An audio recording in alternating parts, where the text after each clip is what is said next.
예수님 몸에 난 영원한 상처라는 제목으로 말씀을 나누겠습니다. 예수님 몸에 난 영원한 상처고요. 본문은 요한복음 20장 26절에서 29절입니다. 본문에 대한 설명은 거의 말씀 후반부에 가서 얘기할 거고요. 그전에는 제가 왜 이런 말씀을 묵상하게 됐는지 잠깐 좀 소개도 해드리려고 합니다. 상처에 대한 생각을 요즘에 좀 많이 했어요. 살면서 상처 안 받는 사람은 없을 겁니다. 내가 지금까지 살면서 단 한 번도 상처받은 적이 없다라고 말할 수 있는 사람은 아마 아무도 없을 겁니다. 몸에 상처가 생길 수도 있고요. 또 마음에 상처가 생길 수도 있습니다. 내가 스스로 상처를 입을 수도 있고요. 또 다른 사람에 의해서 입을 수도 있습니다. 제 오른쪽 손목에는 지금은 많이 여기 있네요. 예, 검은색 화상 자국이 있어요. 아버지가 그 잔디를 깎으시는 거를 도와드린다고 잔디 기계를 만졌다가 뜨겁게 달궈진 엔진을 만져가지고 여기가 이제 까맣게 그을은 자국이 있습니다. 그건 스스로 한 건지 타인에 의한 건지 좀 명확하진 않아요. 근데 어쨌든 그러한 상처들이 있다는 거죠. 제 왼쪽 무릎에도 전방 십자인대가 끊어져서 수술해가지고 남은 흉터가 좀 있습니다. 작게 흉터를 내서 수술을 했지만 그래도 흉터가 남고요. 20대 후반 정도에 수술을 했는데 그때부터 어르신들이 왜 비 올 때 되면 쑤신다라고 말씀하시는 게 무슨 의미구나라는 걸 좀 알았어요. 다른 데는 다 멀쩡했는데 그 흉터 있는 그 부분이 유독 조금 아프더라고요. 그래서 통증이 조금씩 느껴지고 하면 그날 비가 오고 막 이러더라고요. 그래서 이거구나라는 생각이 그때 좀 들었습니다. 제 몸에 있는 상처들을 다 얘기할 수는 없는데 어쨌든 어떤 상처들은 너무 어렸을 때 생겨서 흉터만 조금 남고 이렇게 자국만 조금 남았지만 전혀 통증이 없는 그런 상처도 분명히 있어요. 그리고 어떤 상처는 제가 이 십자인대 얘기했지만 흉터도 있지만 건드리면 아프고 또 무리하면 계속 통증이 올라오는 그러한 상처도 분명히 있습니다. 몸의 상처는 또 어떤 쓴뿌리 같은 것들이 같이 얽혀있지 않아서 그냥 몸만 아플 뿐인데 마음에 남은 상처는 사실 굉장히 어렵습니다. 마음에 깊이 새겨진 그러한 상처들은 단지 고통만 수반되는 것이 아니라 그 고통을 준 사람에 대한 미움과 원망과 분노까지 쏟아져 나오기 때문에 그리고 몸에 난 상처보다 마음에 난 상처가 더 오래 가요. 그렇죠? 굉장히 오래 갑니다. 다 잊은 것 같다가도 비슷한 일을 경험하면 또 생각나고 또 아픕니다. 그러한 여러 가지 어려움들을 우리가 겪고 또 상처가 생기기 마련인데요. 솔로몬은 우리가 입으로 말로 서로에게 상처를 줄 수 있다라고 이야기했습니다. 잠언 12장 18절에 보면 어떤 말들은 사람을 칼로 찌르는 것처럼 그렇게 고통을 주지만 또 어떤 말은 양약처럼 그 사람의 마음을 회복시킨다라고 말을 합니다. 어떤 말은 칼로 찌르는 것 같이 상처를 남기고요. 또 어떤 말들은 양약처럼 회복을 시킨다라는 겁니다. 그래서 우리는 그런 말들로서도 굉장히 많은 상처를 받습니다. 저도 한 교회에서 생활했잖아요. 한 교회에서 자랐고 생활하면서 이런저런 말을 많이 듣고 자랐어요. 그러면서 그런 말들이 어떨 때는 굉장히 큰 상처가 되기도 하고 여간에서는 지워지지 않는 그러한 말이 되기도 합니다. 가장 기억나는 말 중에 하나는 제 아내가 어떤 문자를 받았는데 저주를 하는 말이 있었어요. 우리가 아는 사람이었는데 그런 말들을 이제 생각이 가끔 나거든요. 그러면 또 그런 감정들이 또 올라오게 되는 거예요. 어떤 행동들은 내가 당한 어떤 안 좋은 일들은 계속 반복해서 재생이 됩니다. 머릿속에서 그 똑같은 일들이 계속 반복해서 재생이 돼요. 어떨 때는 꿈에서 재현이 되기도 합니다. 꿈에도 그 똑같은 일이 나오는 거죠.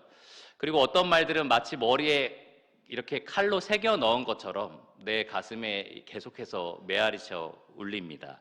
그래서 그러한 상처들이 정말로 안 없어지겠구나, 여간에서는 이런 것들이 해결되지 않겠구나라는 생각이 들어요. 그리고 특별히 상처를 주는 사람을 만날 때 또 떠오르고 계속해서 떠오르고 그렇게 할 때면 이거는 절대로 나는 극복할 수 없겠구나라는 생각도 듭니다. 이거는 내가 피할 수도 없고 이겨낼 수도 없겠구나라는 생각이 듭니다. 그러다 보면 그 영역에 있어서는 그냥 우울감과 좌절감이 생겨요. 마치 내 몸의 한쪽 부분에 장애가 생겨서 그 장애를 그냥 평생 안고 살아가야 되는 것처럼 상처가 깊이 새겨지면, 특별히 말로, 어떤 일로 내 마음에 새겨진 상처가 있을 때 마치 그러한 장애를 안고 사는 것처럼 우리가 그러한 어려움을 짊어지고 살아갈 수 있다라는 겁니다. 혹시 여러분 어떤 영화에서 이 앞을 보세요라고 하면서 후레쉬 같은 거를 딱 비추면 섬광이 비치면서 기억이 상실되는 거, 그런 영화를 본 적이 있으신지 모르겠습니다. 그런 도구가 만약에 우리에게 있다면 얼마나 좋을까라는 생각이 들어요. 그래서 내 눈앞에 그것을 한번 반짝 이렇게 비추면 내가 다 잊어버리는 거죠.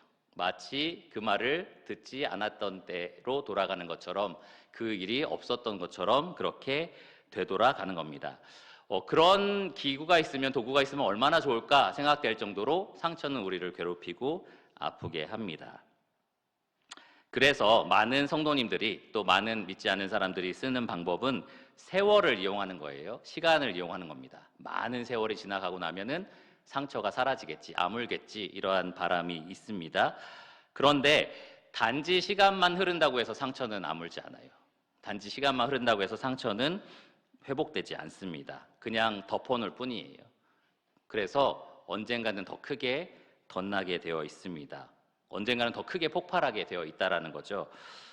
그래서 저는 최근에 이 내용에 대해서 좀 생각을 많이 해봤습니다. 어떻게 하면 내가 이런 기억나는 것들, 기억나는 일들에 대해서, 또 기억나는 말들, 내 가슴에 박혀있는 것들, 이런 것들로부터 내가 이겨낼 수 있을까, 극복할 수 있을까라는 생각을 좀 해봤습니다. 이런 것들이 내 삶을 지금 망가뜨려 놓고 있고, 그리고 마치 짐처럼 내 삶의 일부를 지금 장애를 일으켜서 힘들게 만들고 있는데, 어떻게 이것을 내가 이겨낼 수 있을까? 어떻게 하면 우리는 우리의 깊은 상처보다 더 깊은 은혜와 사랑을 얻어낼 수 있을까라는 생각을 좀 했습니다. 그런데 여러분, 우리에게 이 상처를 극복할 수 있는 힘을 주시는 분이 있다는 거 다 아실 거예요. 누구십니까? 네, 하나님이십니다. 하나님이 바로 그러한 힘을 주십니다. 하나님은 절대로 우리가 받은 상처에 무관심하거나 무정하신 분이 아니라는 거예요. 시편 말씀에 보면 147편 3절에 시편 기자가 하나님의 위대하심을 노래하면서 이렇게 얘기했습니다.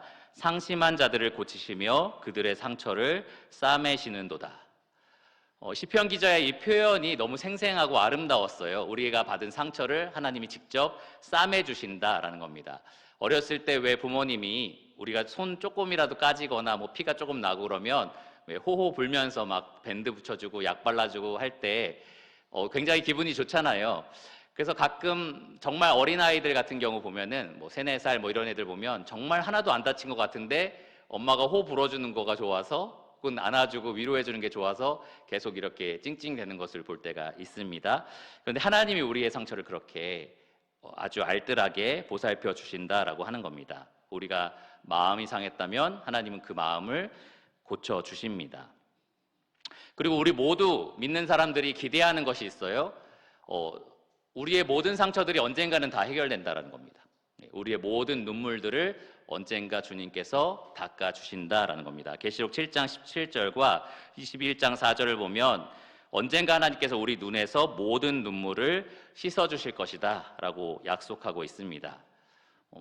그래서 신앙이 훌륭한 사람들, 믿음이 강한 사람들은 그 미래를 바라보면서 지금 현재의 상처를 이겨낼 수 있는 것 같아요. 히브리서 11장 1절에 보면 믿음은 바라는 것의 실상이요 보이지 않는 것들의 증거다라고 말을 합니다. 지금 당장은 하나님이 내 상처를 싸매주지 않는 것처럼 보이고 내 그 슬픔을 고쳐주시지 않는 것처럼 보일지라도 언젠가 하나님이 그 일을 하시겠다라고 약속하셨기 때문에 믿음으로 그것을 보는 겁니다. 그래서 지금의 상처를 극복해내는 거예요. 언젠가 완전히 회복시켜 주실 하나님의 손길을 지금도 기대하면서 바라보는 겁니다. 그래서 믿음의 선배들 중에서는 우리가 생각할 때 상상할 수도 없는 그런 상처를 받았는데도 극복하고 상처 준 사람을 오히려 사랑하고 이겨내는 장면들을 많이 보여줍니다. 몇 가지 좀 현대적인 예시를 들어볼게요. 우리 교회 도서관에도 있는 이 책인데요. 예수를 업고 가는 아프리카 당나귀라는 책이 있습니다. 스티븐 룽구라는 짐바브웨 출신 선교사 이야기예요. 이 사람은 50대 아버지와 10대 어머니 사이에서 태어났습니다. 이 짐바브웨는 다른 아프리카 나라도 마찬가지인데 아버지가 한 명이고 어머니가 여러 명인 그러한 가족들에게서 태어난 거예요. 그러니까 형제가 몇 명인지도 알 수 없는 그러한 구조 속에서 태어났습니다. 아버지가 당연히 자기 자식이 누군지도 모르겠죠. 그러한 상황이니까 10대 어머니가 7살 때 시장으로 이 스티븐 룽구를 데리고 갑니다. 엄마 어디 갔다 올 때니까 여기 가만히 있어 라고 한 엄마는 그 아이를 버리고 이제 도망가면서 이제 자기 삶을 찾아요. 그러면서 이 아이가 이제 친척 집에 여기저기 맡겨졌다가 결국에는 집 밖으로 나가서 혼자 살아갑니다. 쓰레기통을 뒤지면서 특별히 백인들이 버린 뭐 피자 한 조각 이런 것들 있으면 그걸 먹고 살고요. 또 잘 곳은 없기 때문에 뭐 강둑이라든지 아니면은 해변에다가 이제 모래를 덮어서 잠을 자고 이런 식으로 이제 살아갑니다. 그러다가 가출한 또래들이 굉장히 많았기 때문에 그들과 함께 마약, 살인, 강도를 저지르는 갱단을 조직합니다. 그래서 실제로 많은 범죄를 일으켜요. 그리고 이 사람들이 자라면서 어떤 생각을 가졌냐면 저 백인들이 우리나라를 망가뜨린 사람이야, 원수야 라고 생각을 했던 겁니다. 그래서 이 갱단이 함께 백인 선교단체를 이제 테러 폭탄을 해야겠다라고 생각을 해요. 그래서 폭탄 설치를 다 하고 그리고 잠깐 시간이 남아서 이제 예배하는 장소 안으로 들어가서 잠깐 앉아서 말씀을 듣다가 구원을 받습니다. 정말 놀라운 일이죠. 그래서 이거 빨리 폭탄 꺼야 돼 막 이렇게 하다가 진짜 폭파가 되고 막 그러면서 이제 결국에는 선교사가 됐습니다. 그렇게 여기저기 다니면서 선교 활동을 하는 훌륭한 하나님의 일꾼이 되었는데 어느 날 저처럼 이렇게 선교 활동을 하고 자기 간증을 하고 이렇게 복음을 외치는 이러한 자리에 서 있는데 어떤 늙은 여자가 자기 앞으로 조금씩 나오는 거예요. 그런데 이제 가까이 오니까 누군지 알겠는 거죠. 바로 7살 때 자기를 버린 엄마였어요. 그리고 내가 네 엄마다라고 말을 합니다. 그래서 이 엄마 때문에 자기가 얼마나 혹독한 삶을 살았어요. 버려지고 쓰레기 먹고 밖에서 흙 덮고 자고 그리고 사람들마다 계속해서 내팽개져서 여기 집 가고 저기 집 가고 그러면서 살았잖아요. 깽단으로 살면서 자기가 하고 싶지 않았던 죄악도 다 저지르고 이런 것들이 아마 다 떠올랐을 겁니다. 그런데도 이 스티븐 룽구는 그 어머니를 끌어안고 용서해 주면서 복음을 전했다라고 책에 기록이 되어 있습니다. 우리는 이 정도의 상처를 받지는 않았어요. 그렇죠? 근데 이런 상처를 이렇게 용서하는 장면을 보면 과연 이 사람은 어떻게 이런 용서를 할 수 있었을까라는 생각이 듭니다. 어떻게 자기 상처를 극복한 걸까라는 생각이 들어요. 7살 때 자기를 엄마 버린 정도의 상처면 사실 죽을 때까지 용서 안 해도 괜찮지 않나 이런 생각이 드는 거죠. 그런데 이렇게 하는 겁니다. 예전에 제가 한번 이 자리에서 말씀드렸던 것 같은데 코리 텐붐이라는 여사는 자기 여동생을 죽이고 또 자기도 심각하게 고문했던 이 유대인 포로 수용소에서 장교로 일했던 독일 장교가 구원받고 이렇게 간증하는 자리에 앉게 됩니다. 다 바로 알아본 거죠. 저 사람이 내 여동생을 죽였고 나를 고문한 사람이야 라고 바로 알아본 겁니다. 마치고 이제 저 뒤에서 그 장교가 악수를 하는데 나는 저 사람한테 도저히 악수를 못할 것 같다라는 생각이 들었대요. 그래서 하나님께 속으로 간절히 기도하면서 몸이 부들부들 떨렸다고 합니다. 실제로 자기를 고문했던 사람을 만났으니 떨리겠죠. 막 부들부들 떨리면서 하나님 저는 할 수 있는 게 하나도 없고 손만 내미겠습니다. 그 마음은 주님이 준비시켜 주세요라고 얘기를 했는데 실제로 딱 장교 앞에 섰을 때 손을 내밀었고 그때 하나님께서 용서할 수 있는 마음을 주셨다라고 합니다. 그래서 형제님 정말로 환영합니다. 주님 안에서 용서합니다라고 눈물을 흘리면서 이야기를 했다고 해요. 마찬가지로 어떻게 이러한 상처를 극복했을까라는 생각이 들어요. 우리랑 똑같은 사람인데 어떻게 이러한 상처를 극복해냈을까라는 생각이 듭니다. 누군가가 여러분의 남편을 창으로 찔러서 죽였다면 여러분 용서할 수 있겠습니까? 그 상처는 얼마나 오래 가야 될까요? 아마 평생 잊지 못할 겁니다. 쉽게 용서가 안 될 거예요. 그런데 여러분 잘 아시는 엘리자베스 엘리엇이라는 사람은 자기 남편 짐 엘리엇을 찔러 죽인 그 에콰도르 원주민들을 찾아서 자기 어린 자식들을 데리고 갑니다. 그래서 그들에게 복음을 전해요. 용서를 구한 것도 아니고 잘못했다고 말한 것도 아닌데 자기 삶을 거기에 다 투자하려고 갑니다. 자기 어린 자식들도 다 데리고 가서 거기서 복음을 전해요. 남편이 죽은 그 강에서 자기를 찔러 죽인 사람을 나중에 침례를 줍니다. 그래서 굉장히 놀라운 이런 간증들을 남겼어요.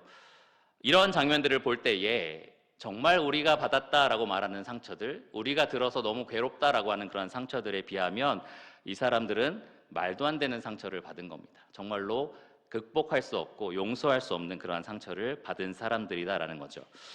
그런데도 극복했어요. 그런데도 용서한 겁니다. 그냥 이 사람 저 사람을 다 친밀하게 지냈다는 게 아니라 자기에게 상처 준 그 사람을 사랑하고 그 사람을 용서한 겁니다. 우리는 성경 안에서도 이러한 놀라운 일들을 발견해요. 자기 상처를 뛰어넘어서 자기에게 상처 준 사람들을 거짓 없이 사랑한 사람들을 만납니다. 여러분 잘 아시다시피 예수님은 자기 손에 못을 박고 그리고 자기 발에 못을 박고 옆구리를 창으로 찌르고 머리에는 가시면류관을 씌우고 이 등에는 채찍질을 가했던 그러한 사람들을 위해서 기도를 합니다. 이 누가복음 23장 34절에 보면 이렇게 기도했어요.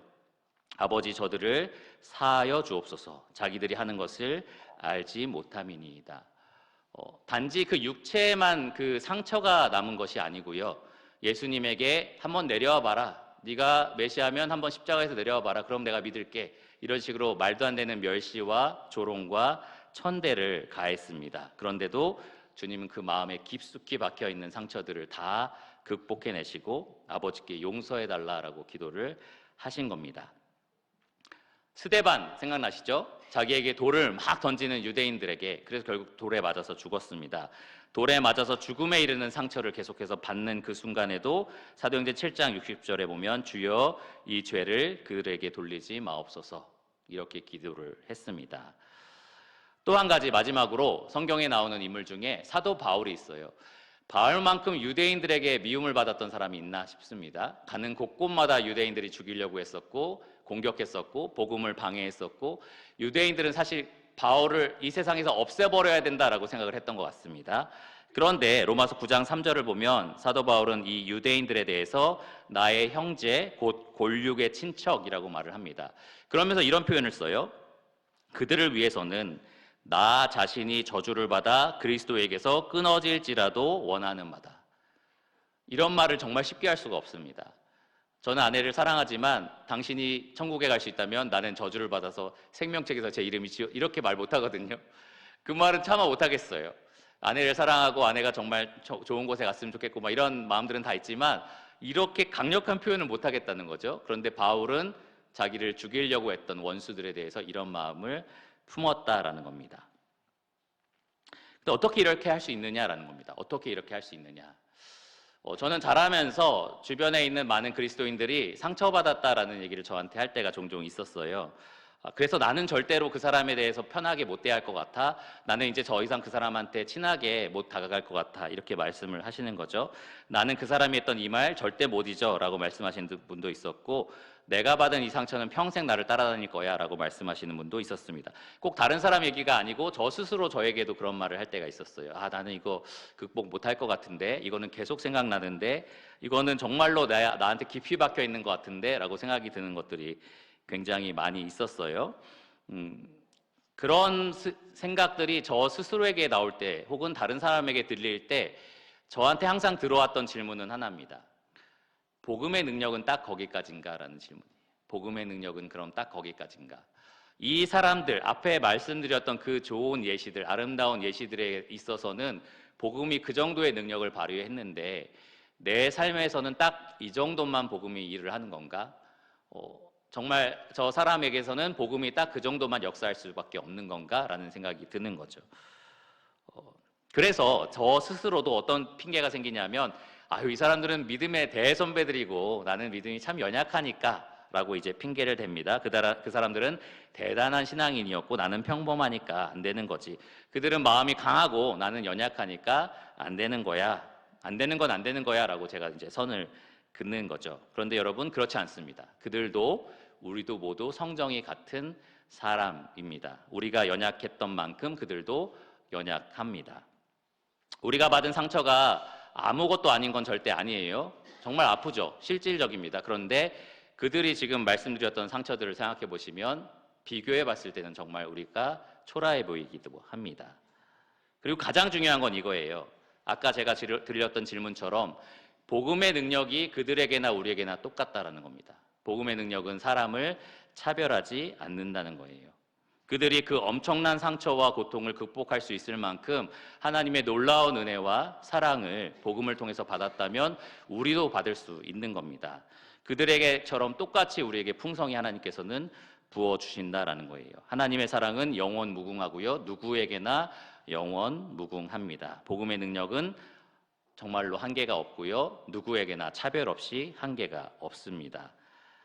그러니까 우리는 우리가 받은 상처를 극복하기 위하여 이 무궁하신 하나님의 은혜, 하나님의 사랑에 기대해야 되는 거예요.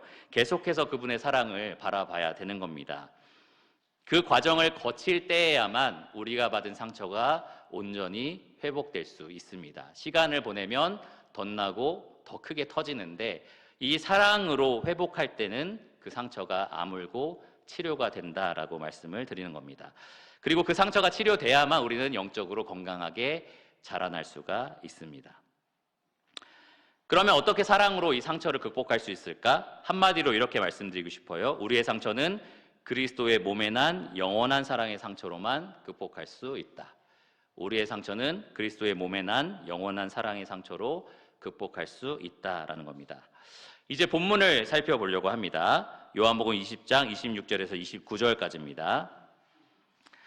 이 앞에 아마 띄워줄 건데요. 같이 한번 읽어볼까요? 시작. 여드레를 지나서 제자들이 다시 집 안에 있을 때에 도마도 함께 있고 문들이 닫혔는데 예수께서 오사 가운데 서서 이르시되 너희에게 평강이 있을지어다 하시고 도마에게 이르시되 내 손가락을 이리 내밀어 내 손을 보고 내 손을 내밀어 내 옆구리에 넣어보라. 그리하여 믿음 없는 자가 되지 말고 믿는 자가 되라. 도마가 대답하여 이르되 나의 주님이시요 나의 하나님이시니이다. 예수께서 이르시되 너는 나를 본고로 믿느냐? 보지 못하고 믿는 자들은 복되도다 하시니라. 자, 요한복음 20장에서 예수님은 이미 부활하신 몸으로 도마를 찾아오셨습니다. 다른 제자들 있는 자리에서 부활하신 몸을 보여주셨는데 도마만 그 자리에 없었어요. 그러니까 아유 나는 내 손가락을 이 못자국에 넣어보고 창자국에 찔러봐야 나는 그러면 믿을 거야 라고 도마가 얘기를 했던 겁니다. 그러니까 여드레가 지나서 예수님이 도마가 있는 자리에 또 나타나신 거예요. 그러면서 도마에게 직접적으로 말씀을 하신 겁니다. 너 그러면 한번 내 손가락으로 내 못자국에 넣어보고 내 창자국에 한번 집어넣어봐. 그리고 좀 믿어라 라고 지금 말씀을 하신 겁니다. 저는 여기서 좀 주목하고 있는 것은 부활하신 그리스도의 몸에 상처가 남아있었다라는 부분이에요. 부활하신 그리스도의 몸에 상처가 남아있었다라는 겁니다. 여러분이 다시 태어날 수 있고 여러분의 몸 상태를 어떻게든 다시 만들 수 있다. 마음대로 원하는 대로 만들 수 있다 라고 한다면 여러분 어떻게 만들어 보시고 싶으십니까?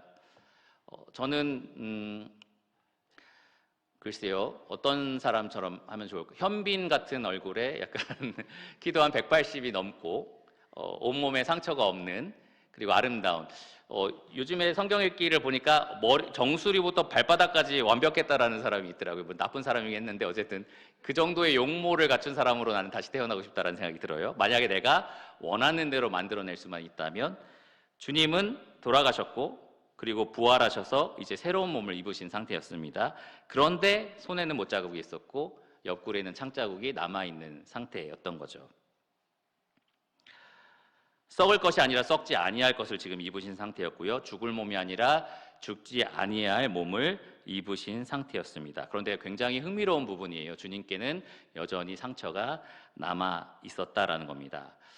우리도 그럴까요? 우리도 부활할 때 전방십자인데 흉터 남아있고 막 이럴까요? 그러지 않을 겁니다. 바울은 참수형을 당했으니까 그럼 목이 없는 상태로 부활할까요? 그러지 않겠죠. 온전한 몸으로 부활할 겁니다.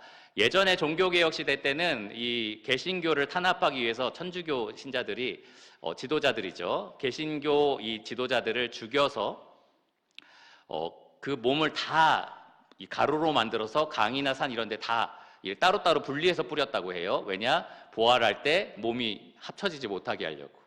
굉장히 이상한 이유죠. 그런데 그들의 이 노력이 아무 소용이 없습니다. 부활하면 우리는 온전한 몸을 입습니다. 아프지도 않고 병들지도 않는 온 몸이 하나도 이상할 것이 없는, 상처도 없고 그리고 완벽한, 진짜로 정수리부터 발바닥까지 완벽한 몸을 우리 모두가 입게 될 겁니다. 그런데 왜 우리에게 그 새 생명을 주시는, 새로운 몸을 주시는 그 예수님께서는 그 몸에 영원한 상처를 남겨 놓으신 걸까요? 그게 참 흥미로웠습니다. 요즘에 말씀을 묵상하면서 그 부분이 굉장히 흥미로웠어요. 아, 이 장면에서만 그러겠지라고 생각하는 사람이 있습니다. 도마한테 보여줄 때만 잠깐 예수님이 그러신 거고, 승천할 때는 다시 그 구멍을 메우시고, 못자국도 다시 메우시고 온전한 모습으로 다시 올라가지 않으셨을까, 이렇게 생각하는 사람도 있어요. 그런데 계시록 5장 6절과 9절을 보시면 사도 요한이 이 천상의 환상을 보면서 거기에서 부활하신 예수님을 봅니다. 어린 양의 모습으로 봤는데 이렇게 묘사를 했어요. 또 내가 보니 한 어린 양이 서 있는데 일찍이 죽임을 당한 것 같더라. 그러니까 과거에 한 2000년 전에, 그 당시엔 2000년 전이 아니겠지만 오래전에 죽임을 당한 흔적이 있었다라는 겁니다. 그런 죽임당한 상처가 있었다라는 거예요. 이게 굉장히 놀라운 신비입니다. 모든 사람에게 새로운 몸, 상처 없는 몸을 주시는, 상처 없는 마음을 주시는 예수님에게는 상처가 영원히 남아있다라는 거죠. 그래서 이것을 굉장히 신비롭게 여긴 한 찬송가 작사가는 면류관 벗어서라는, 여러분 찬송 아시죠? 찬송가 25장이고요. 1851년에 이 찬송가 작사를 했는데 매튜 브리지즈라는 사람입니다. 이 예수님 몸에 난 영원한 상처에 대한 묵상을 하다가 이 사람은 3절에, 그러니까 영어 찬송가 가사에서는 3절이고 한국 가사는 2절이에요. 여러분 기억나실 겁니다. 그 몸의 상처가 뭐 이런 가사가 있어요. 그렇죠? 그래서 영광 중 빛나네 뭐 이런 가사가 있죠. 그 가사를 직역을 하자면 이렇습니다. 사랑의 주님을 찬송하라. 그의 손과 옆구리를 보라. 겉으로 드러난 깊은 상처들이 영광 중 아름다운 빛을 낸다. 하늘의 천사들 중 그 누구도 그 영광스러운 상처를 보고 있을 수 없기에 그토록 밝은 신비 앞에 그들의 불타는 눈을 가린다. 맹렬한 눈, 천사들의 그 불타는 눈을 말하는데, 그것을 그들의 맹렬하고 불타는 눈으로도 이 영광스러운 상처를 감히 볼 수가 없는 거죠. 그래서 그들의 눈을 가린다라고 지금 노래하고 있습니다. 우리는 부활할 때 우리 몸의 모든 상처가 사라진 새로운 몸을 입게 될 거고요. 우리 마음의 모든 상처가 사라진, 우리 마음의 상처로 인해서 흘린 모든 눈물이 닦아진 상태로 주님 앞에 서게 될 겁니다. 그런데 우리에게 그 새로운 몸을 주시고 우리의 모든 눈물을 닦아주실 주님에게는 영원한 상처가 남아 있을 겁니다. 이것이 굉장히 큰 신비입니다. 왜 그럴까? 왜 이런 상처를 남겨두셨을까라는 생각이 들어요.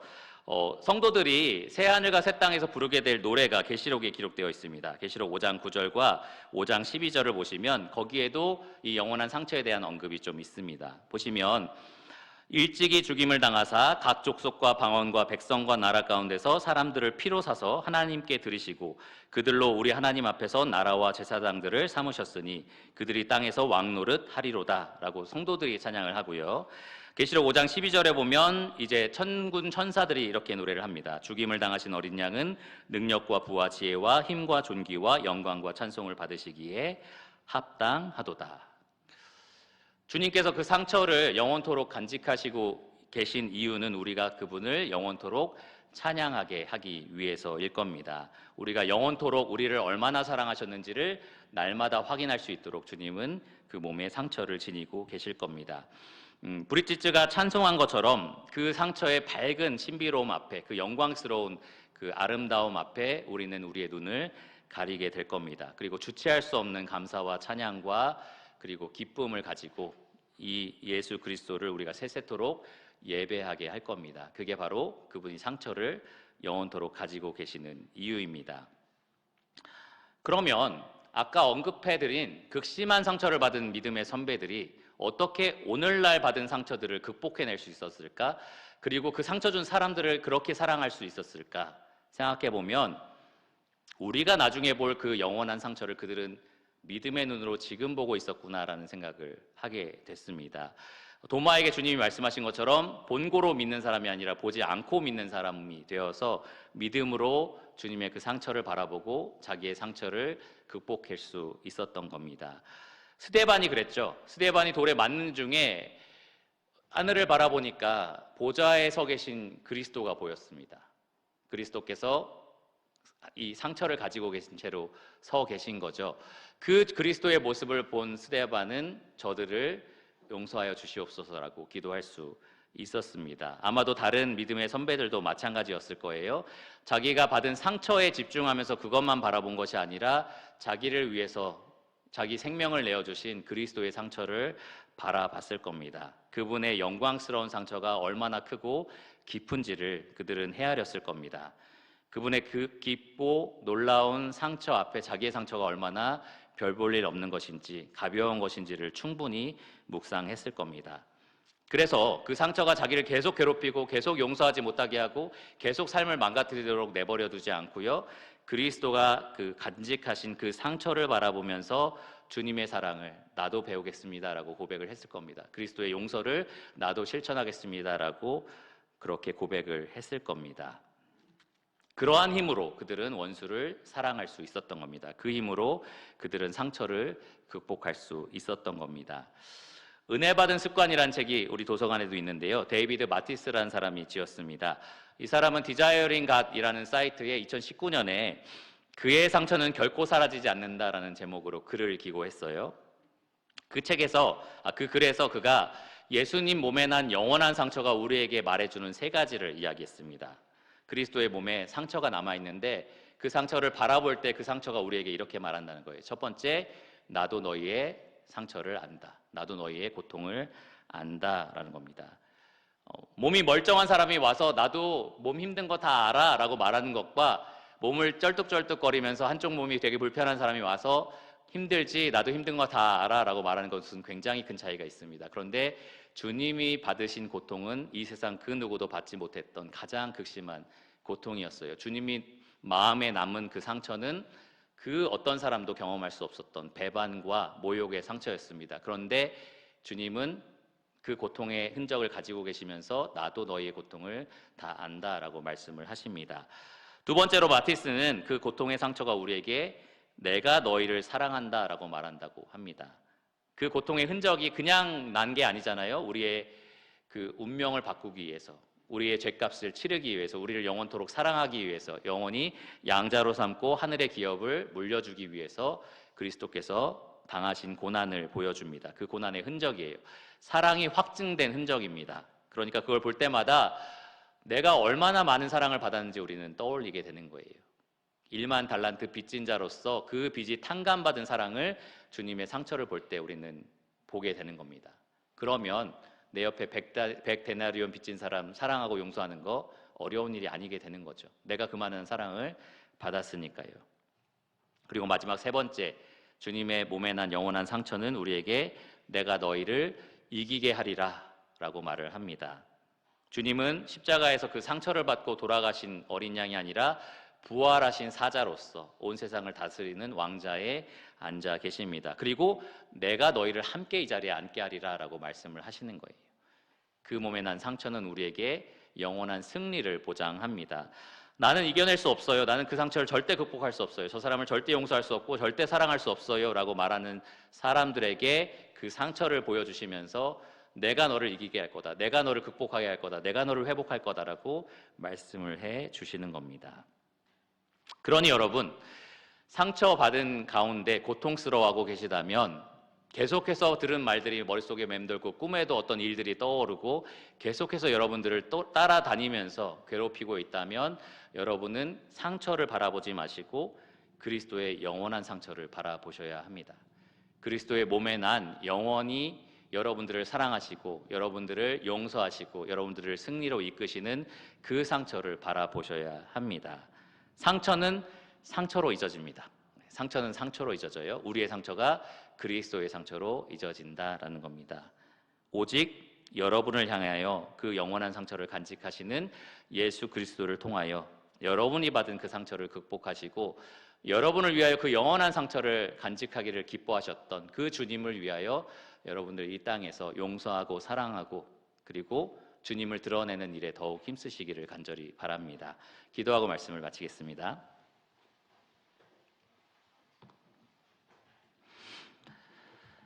하나님 감사합니다. 하나님께서 이렇게 때때로 우리에게 말씀을 주셔서 우리가 겪고 있는 고통과 슬픔과 또 어려움들을 극복하게 하여 주시고 주님 기뻐하시는 길로 인도하여 주심에 감사를 드립니다. 주님의 영감받은 이 말씀이 우리에게 가르쳐 주시는 것은 주께서 우리를 향한 그 신비롭고 영광스러운 상처를 영원토록 가지고 계신다라는 겁니다.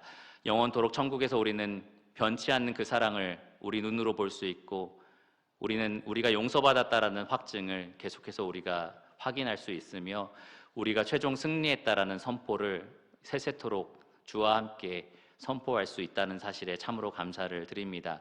주님, 우리가 믿음으로 그 현실을 오늘날 우리가 겪고 있는 이 땅에 가져올 수 있도록 하여 주시기를 원합니다. 우리가 받은 상처와 우리가 경험한 고통스러운 일들이 정말 주께서 우리에게 가져다 주신 놀라운 복음의 능력과 은혜 앞에 아무것도 아닌 것들로 녹게 하여 주시고 사라지게 하여 주시기를 원합니다.